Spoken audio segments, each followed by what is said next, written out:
Nama saya Tri Harjono, saya adalah sebagai pengelola Desa Wisata Blibiran. Dan sekilas ingin kita ceritakan bahwa Desa Wisata Blibiran atau kawasan wisata Gua Rancang Kencono dan Air Terjun Sri Gedok ini kita inisiasi mulai tahun 2007. Kemudian kita launching di tahun 2010, tepatnya di tanggal 3 Juli 2010. Dan kemudian booming di tahun 2011 sampai dengan saat ini.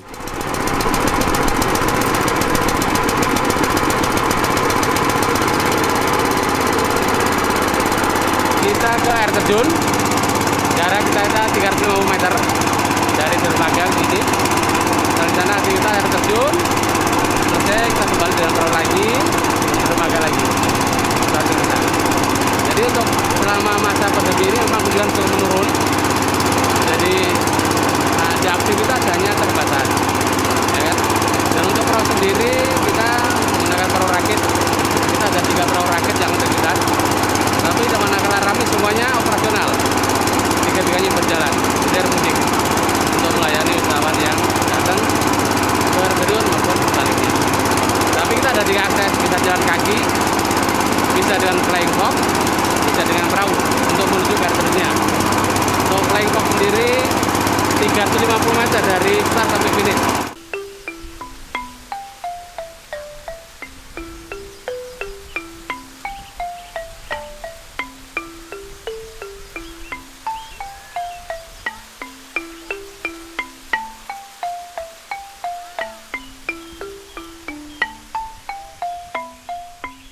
Ya, ini kemudian mulai tahun 2011 inilah mulai kunjungan wisatawan cukup luar biasa, dan kunjungan sebelum pandemi ini rata-rata di angka 120.000 pengunjung setiap tahun. Kemudian kita dari pendapatan kita juga rata-rata di angka 1,9 miliar per tahun rata-rata sebelum pandemi. Tetapi kemudian ketika pandemi mulai tahun 2020, yang kemudian di setiap di Yogyakarta khususnya ini mulai Maret tanggal 23 ini semua destinasi desa wisata itu semuanya ditutup. Nah, mulai dari ditutup itulah kemudian kita ya akhirnya kembali ke nol, dalam arti kita tidak ada pendapatan sama sekali karena memang dari tidak ada kunjungan wisatawan yang datang di sini.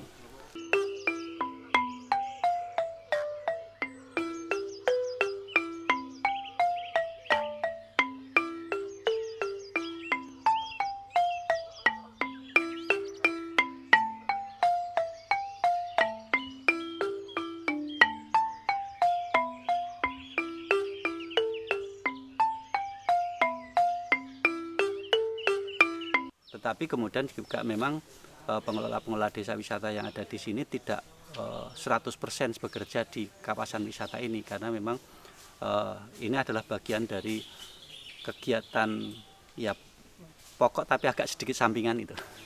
Karena yang jelas kegiatan pokoknya ini adalah sebagai petani. Mereka masyarakat kita adalah petani, peternak dan lain sebagainya.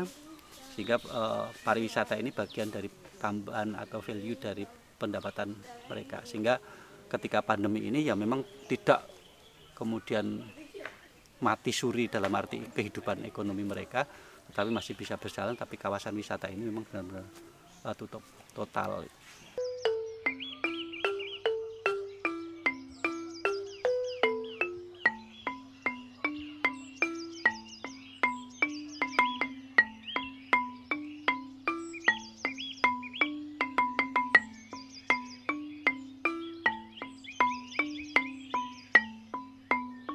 Namanya pembatasan sosial itu otomatis orang tidak boleh berwisata lah. Nah, kami punya keyakinan kalau kita belajar dari masyarakat dan kemudian menemukan solusi dari masyarakat, maka itu mendapatkan ilmu yang bagus dan bisa kita diseminasikan atau kita sosialisasikan, kita jadikan bahan pengetahuan, bahkan bisa jadi program. Di saat memang tidak ada usaha di Sri Gedok, wisata juga tidak ada kunjungan, akhirnya beralih ke pertanian. Jadi nanti begitu sudah mulai ramai lagi, bagi waktu, mungkin bapaknya ngurusi ladang, ibunya jualan di Sri Gedok. termasuk karyawan. Karena kebetulan di sini ada 90 karyawan dan memang sebagian besar, hampir keseluruhan itu adalah petani. Ya emang taninya itu loh Mas, tapi cuma 1 tahun, tapi cuma 1 kali. Kalau tani itu panennya 1 tahun cuma 1 kali, tapi kalau padi itu ya kalau di sini 3 kali.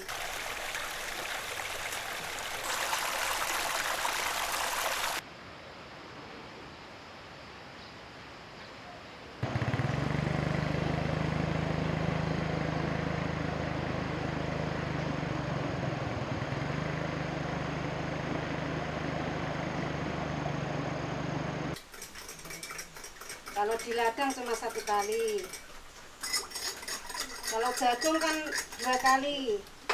Ya, kalau saya itu nggak bisa target, tapi kan ya sangat kacau. Pastinya sangat kacau itu kan biasanya per hari itu buat jajan cucu-cucu, buat sehari-sehari itu, tapi kan nggak ada penghasilan sama sekali. Saya itu tiap hari cuma ke ladang terus Mas.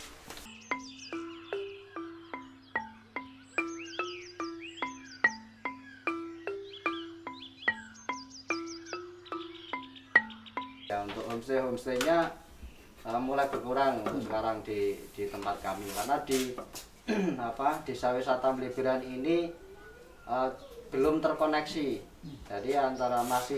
Jadi homestay itu masih satu desa, setiap padukuhan itu punya sendiri-sendiri sehingga belum terkoneksi, sehingga sebenarnya kami pengennya itu kalau di desa wisata jadi terkoneksinya itu nanti kan dalam bentuk paket, sehingga homestay itu kalau bisa di satu wilayah, misalnya di Padukuhan Mliberan, dari sektor timur sampai barat itu terkoneksi. Di sektor timur itu ada homestay, di sana ada pertanian, ada jamur, paket jamur, terus nanti ke barat itu nanti ada paket mungkin pembuatan herbal, sampai endingnya nanti wisata alamnya itu di sini.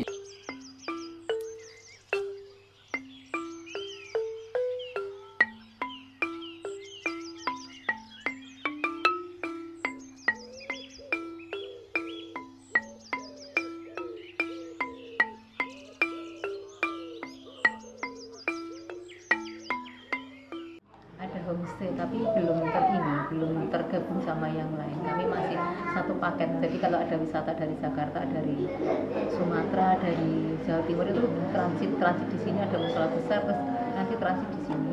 Habis itu ada yang mengadakan pelatihan di sini, membuat secang, membuat herbal, membuat jamu, membuat olahan gedung seperti itu yang dilakukan mereka.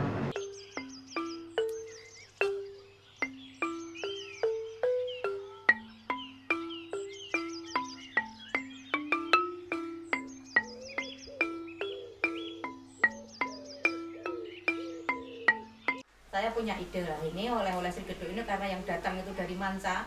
Saya punya inisiatif, bisa itu kita harus bisa menciptakan oleh-oleh, jangan sampai sini itu di-story dari luar. Ada juga saya pengembangan, kalau oleh-oleh kan macam-macam ya Pak, bukan karena saya ragu, saya serba bisa insya Allah. Itu saya juga buat gedok, karena ironisnya Sri Gedok ini banyak pengunjung yang tanya, Sri Gedok kok nggak ada gedoknya? Saya menciptakan gedok goreng ala Sukaraja. Alhamdulillah enak dan banyak yang suka.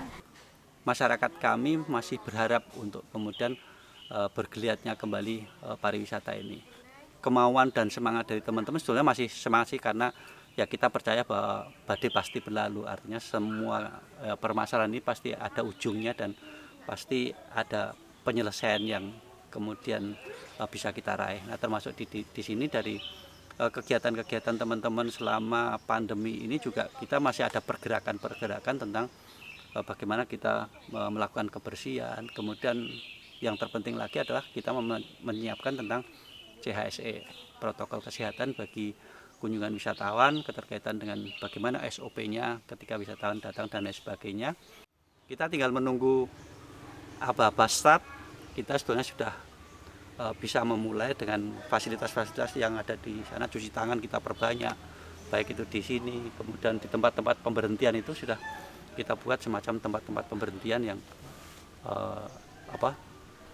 tempat-tempat cuci tangan agar kemudian wisatawan lebih banyak kemudian melakukan cuci tangan dan lain sebagainya. Bantuan dari pemerintah khususnya dari Kementerian Pariwisata untuk membangkitkan kembali lokasi wisata. Ini sebetulnya termasuk di dalamnya dari rangkaian desa wisata Uwet yang kemarin, yang kebetulan di sini ya menjadi 100 besar, 100 besar dari desa wisata se-Indonesia yang jumlahnya 1.800 sekian. Ini termasuk di dalamnya kita menjadi 100 inilah yang dari kementerian memberikan fasilitasi termasuk film-film promosi kembali itu dari Wonderful Indonesia. Ini bagian dari sebuah perwujudan semangatnya dari teman-teman untuk kemudian membuka kembali ini. Tetapi kemudian ada PPKM kemarin, ya ini ya sedikit sebetulnya ada sedikit putus asa gitu karena memang ya menjadi bagian dari pendapatan mereka yang kemudian benar-benar off. Nah, sehingga ya agak sedikit kemudian risau. Tetapi ya kita tetap menyemangati bagi teman-teman semuanya bahwa badai tetap pasti berlalu. Kemudian saat ini ya alhamdulillah banyak berita-berita yang kemudian penurunan COVID-19 dan juga beberapa destinasi di Jogja sudah mulai dibuka. Ya berarti kita juga mempunyai harapan besar bahwa destinasi-destinasi yang lain akan kemudian juga akan dibuka.